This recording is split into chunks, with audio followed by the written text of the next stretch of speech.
From screaming engines and melting metal splits, seconds turn into infernos no driver can outrun. These are the most frightening fires in the history of motorsport. Starting with the 2020 Bahrain Grand Prix, here's a gut-wrenching incident. I think that's Romain Grosjean that has gone into the barriers there. About 140 miles an hour. Despite the car being cut in half and engulfed in a fireball, Grosjean made it out alive. Moving on to Espargaro, waiting for the medics.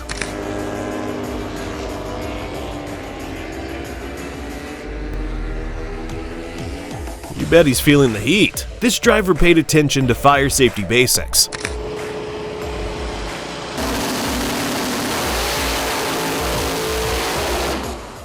That's right, fire's the right sign to stop. Watching this rider feels like the crash is over.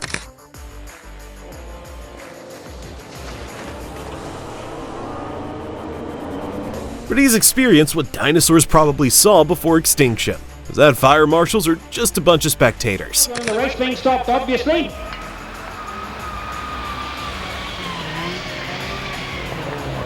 Either way, he's just happy for the help that's rushing his way. Watch Bobby Marriott's shockwave at the North Star Dragway, Denton, Texas.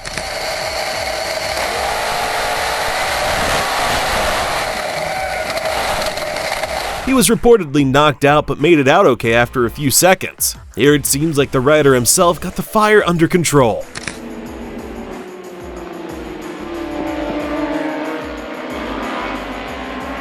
But who could guess the pressure from the extinguishers alone could further spread it?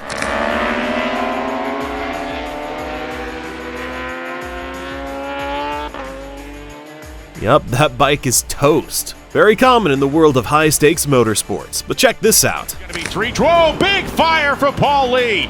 Lee's car erupts in flames as he goes across the racetrack, and now he's in front of JR. A burning one that lost control and cuts in front of another equally dangerous one. You don't see that every day. Trigger warning, this one looks like the car ran into an IED. Then something happened that I have never seen before in all my years of covering drag racing. One of the fire bottles exploded. It was just an engine explosion though, but a powerful one. Quartararo and Dovizioso should be thankful for getting to walk away from this one. Just look.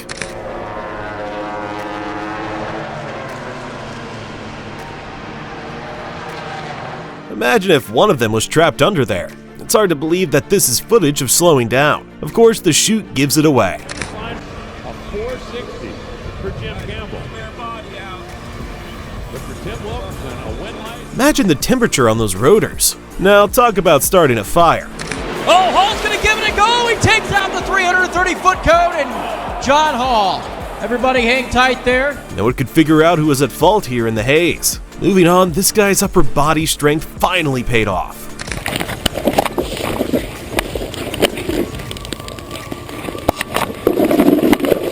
Or did it? Oh, fuck. Just one of those unlucky days, buddy. Now take a glimpse at this lad. Together going out Gold Hall. Yes, well, it's a white Ginetta. It's certainly got. Ladies and gentlemen, none other than Hunter Abbott rolling around wet grass to put himself out. And the car responsible? And he shoved in there. Stones has gone off, coming across Cascades. Got another car that's had an accident coming, I'm afraid, the same place as Denton. So. None other than the Netta G50. Only ablaze and melting. The next one is in Alton Park, but don't mistake it for a barbecue.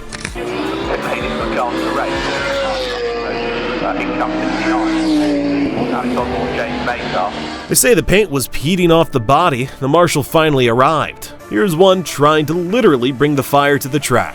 I've got a camera here actually, boys, if you want to... That starts because the flame came off the start method. Yeah. So what interrupted it was the start-up methodology. Someone please stop him. So you would think that a quick few seconds stop allows the F1 driver some rest, right? Well, here's Verstappen's pit stop. Quick glimpse of it from Verstappen. Oh, and fuel. That's the first time we've had a fuel splash. Oh my goodness me. Don't worry, he made it out alive and well. Jack Beckman puts on a rather explosive performance that had everyone on edge. Traxxas winner. Oh! Big explosion! But hold on. Okay down there, Jack? I'm good.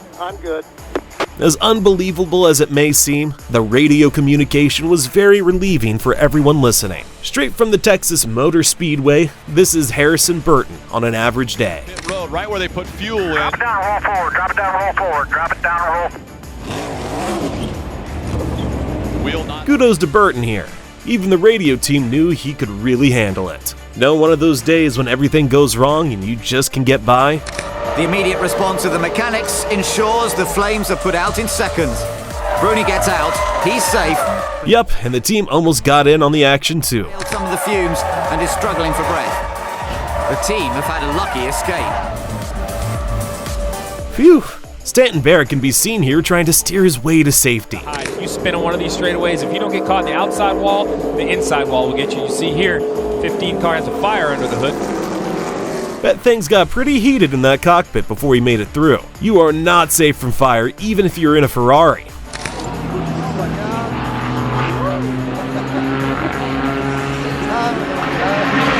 Luckily, the marshals were able to rescue Kevin and the car, or at least part of it. Ever think how the microwave would feel? That's right, feel. Take a look at this. Something like that, Michael, had to be. Look at all the fire inside that cockpit. And then he hit the wall on top of all that, Phil. Surviving this makes Brent Raymer one of the luckiest men alive. This is Jordan Anderson becoming an obstacle for drivers mid-race at Talladega. Anderson. We talked about Jordan being in the field, and man, there is a lot of fire. Although he went into the wall while slowing down, he's lucky no one else T-boned him on track. Now this may seem like these poor guys are fighting off a swarm of bees.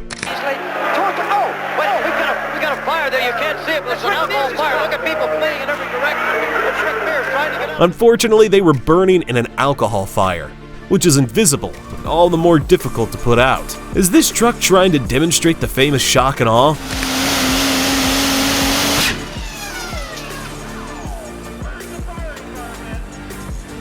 Oof, ouch, that's gotta be expensive. Now here's what happens when the engine is blowing oil into the turbos.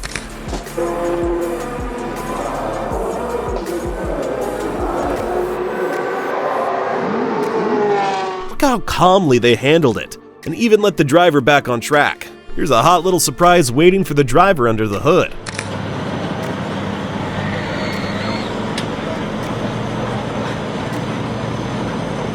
With a big engine like that, I don't think it should be trusted even if the fire dies. This POV almost makes you feel the heat.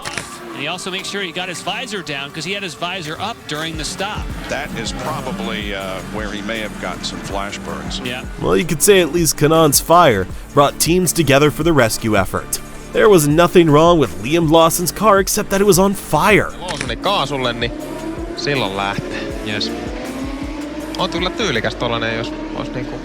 Some would argue that it's typical of Lawson. Is that a tactical smokescreen and then afterburners?